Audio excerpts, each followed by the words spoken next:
Welcome to my YouTube channel. Please subscribe. You are God, you are not a man. Oh. Jehovah Shammah, oh, you are God. You are God, oh, you are God, you are not a man, no. Arúgbó láé, Ọlọ́run ni ọ́. Olorun ni ọ́, o Baba. Ọlọ́run ni ọ́, o kì í ṣe ènìyàn. Hallelujah. Welcome to my page. My name is Bolanle Latobi Olofinloye. This page is meant for worshiping God and listening to the word of God. We are actually here to help souls to move closer to God and to cheer up those of us that we are in Christ Jesus, not to relent and to make a stand firm in the Lord. Yes, we are also going to be praying. Pray for yourself, your husband, your wife, and your children, and it shall be well with you. Amen. Àti rẹ kò ní bá wa níbojì lórúkọ Jésù. Mo kà láti inú ìwé Psalm 91 verse 11. Psalm 91 verse 11 tó sọ wípé, For he shall give his angel charge over thee to keep thee in all thy ways. Amen.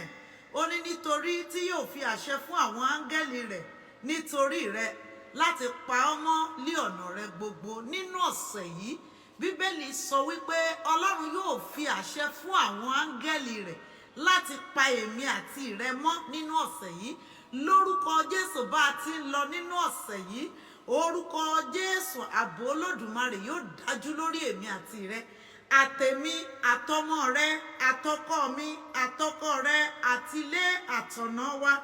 Lórúkọ Jésù bá a ti ń lọ nínú ọ̀sẹ̀ yìí, orúkọ Jésù mo gbà á bí ikọ̀ àti ìríjú Olódùmarè. Orúkọ Jésù nínú ọ̀sẹ̀ yìí, bí èmi àti rẹ ti ń lọ, lórúkọ Jésù ààbò ọ̀gá ògo kò ní ká kúrò lórí wa. Lórúkọ Jésù ìbànújẹ́ kéré ó tóbi nínú ọ̀sẹ̀ yìí, lórúkọ Jésù kò ní jẹ́ ìpín èmi àti rẹ. Nínú ọ̀sẹ̀ yìí bá a ti ń lọ, ìdààmú lórúkọ Jésù kò ní dìde sẹ́mi àti rẹ. A ò ní mọ ìkorò nínú ọ̀sẹ̀ yìí. Ó kéré ni, ó tóbi ni, ìkorò ọmọ aráyé lórúkọ Jésù kò ní jẹ́ tèmi àti rẹ nínú ọ̀sẹ̀ yìí o. Ààbò ọ̀gá ògo yóò dájú lórí ayé wa. Orúkọ Jésù ìpọ́njú ò ní débèmi àti rẹ. Nínú ọ̀sẹ̀ yìí, ogun agbékádìgbàdìgbà kò ní ṣẹlẹ̀ sẹ́mi àti rẹ. A ò ní mọ ìṣòro nínú ọ̀sẹ̀ yìí. A ò ní mọ ìdààmú ọmọ aráyé ò ní jẹ́ tiwa. Lórúkọ Jésù ogun gbésílé gbésóde lọ́sẹ̀ yìí kò ní dìde sí wa. Bíbélì ló sọ bẹ́ẹ̀. Ó ní Olúwa yóò fi àṣẹ fún àwọn áńgẹ́lì rẹ̀ láti pa èmi àti rẹ mọ́ nínú ọ̀sẹ̀ yìí. Lórúkọ Jésù, bí Ọlọ́run ṣe sọ bẹ́ẹ̀, bẹ́ẹ̀ ni yóò rí lórúkọ Jésù. Mo gbàdúrà lọ́sẹ̀ yìí bá ti ń lọ. Orúkọ Jésù ìdààmú ó kéré ni ó tóbi ni kò ní wọlé tọ̀ èmi àti rẹ wá o. Orúkọ Jésù mo gbàdúrà, ogun gbàmígbàmí, ogun gbésílẹ́gbésóde kò ní dìde sí wa. Nínú ọ̀sẹ̀ yìí a ò ní ṣera wa. Nínú ọ̀sẹ̀ yìí akónibá ò ní kó bá wa. Nínú ọ̀sẹ̀ yìí lórúkọ Jésù a ò ní ṣe déédé ìbànújẹ́. Ọ̀ràn ò ní ṣe déédé wa lọ́sẹ̀ yìí. Bá a ti ń lọ nínú ọ̀sẹ̀ yìí a ò ní bọ́ ságijù ayé o.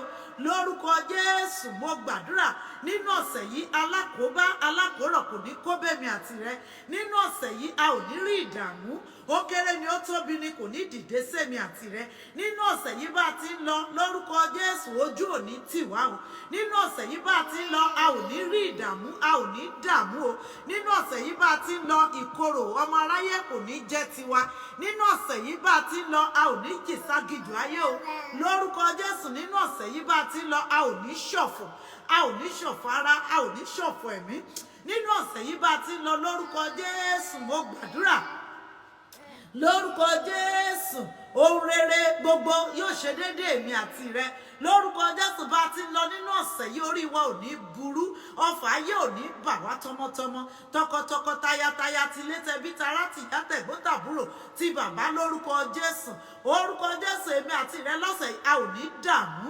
Lórí àwọn ọmọ wa pátápátá a ò ní rógun ìdààmú ọmọ aráyé ò ní jẹ́ tiwa nínú ọ̀sẹ̀ yìí bá ti ń lọ lórúkọ Jésù ojú Olúwa ò ní korò sí wa o nínú ọ̀sẹ̀ yìí bá ti ń lọ lórúkọ Jésù mo gbàdúrà gbogbo ohun tá a bá béèrè lọ́wọ́ Ọlọ́run lọ́sẹ̀ yìí lọ́run yóò ṣe fún wa nínú ọ̀sẹ̀ yìí bá ti ń lọ lórúkọ Jésù tiwa ò ní ìṣòro ṣe fọ́lọ́run nínú ọ̀sẹ̀ yìí bá ti ń lọ lórúkọ Jésù mo gbàdúrà Olúwa lábẹ́ ìṣàkóso bó ti wù kó rí nínú ọ̀sẹ̀ yìí ibi ò ní délé wa ìdààmú ò ní kọlù wá ogun àjálù ò ní dìde sí wa lórúkọ Jésù a ò ní kó ibi lọ́nà ibi ò ní ṣe déédéé wa ọ̀sẹ̀ yìí á san wá ọ̀sẹ̀ yìí á rójú fún wa ọ̀sẹ̀ yìí á ráyè fún wa a ò ní ìdààmú ọmọ aráyé ò ní jẹ́ tiwa ògo Ọlọ́run yóò máa bá wa gbé o àánú yóò fọ̀hún fún wa lọ́sẹ̀ yìí a ó rí tiwa ṣe ojú rere Kristi yóò máa bá wa lọ nínú ọ̀sẹ̀ yìí lórúkọ Jésù a ò ní kábàámọ̀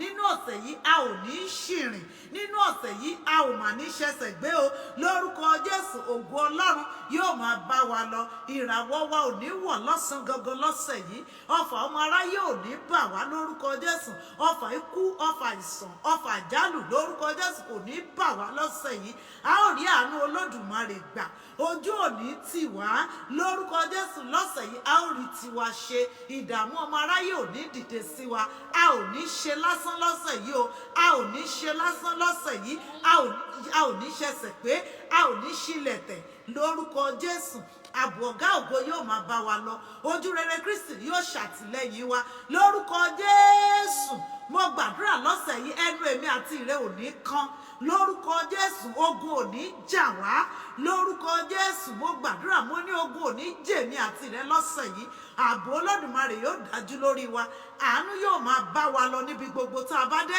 orúkọ Jésù mo gbàdúrà ní gbogbo ìrìn àjò wa lọ́sẹ̀ yìí Ọlọ́run yóò wà níbẹ̀ kò ní ṣẹ̀yìn Ọlọ́run lórúkọ Jésù gbogbo ìdáwọ́lé mi àti ìrẹ lọ́sẹ̀ yìí yóò yọrí sí rere ààbò ọ̀gá ògo yóò sì dájú lórí wa a ò ní ṣílẹ̀tẹ̀ lọ́sẹ̀ yìí o a ò ní ṣìjẹ a ò ní ṣíléwọ̀ lórúkọ Jésù Ọlọ́run yóò máa tì wá lẹ́yìn àtìlẹ́yìn ọ̀gá ògo yóò jẹ́ tiwa lórúkọ Jésù Ọlọ́run ò ní fi wá sílẹ̀ o Ọlọ́run ò ní dágbére fún wa lórúkọ Jésù lọ́sẹ̀ yìí ààbò ọ̀gá ògo ò ní dágbére fún wa a ó rí tiwa ṣe lábẹ́ àánú Olódùmarè lábẹ́ ìtẹ́ ọ̀gá ògo a ó rí tiwa ṣe o a ò ní ṣubú dànù lórúkọ Jésù yóò dára fún wa gbogbo ẹ̀yin arìnrìn àjò ẹ ò ní lànà ìdè lọ́sẹ̀ yìí orúkọ Jésù ẹ ò ní fi gbó ṣọ̀nà ẹ ò ní fọ̀nà ṣe igbó àrìnyè ní ìrìn àjò yín yóò já sí lórúkọ Jésù gbogbo ẹ̀yin tẹ́ ó rọbí ọmọ lọ́sẹ̀ yìí àbíyè lọmọ yín yóò jẹ́ a ó gbóhùn yín a ó gbọ́ tọmọ ní àlàáfíà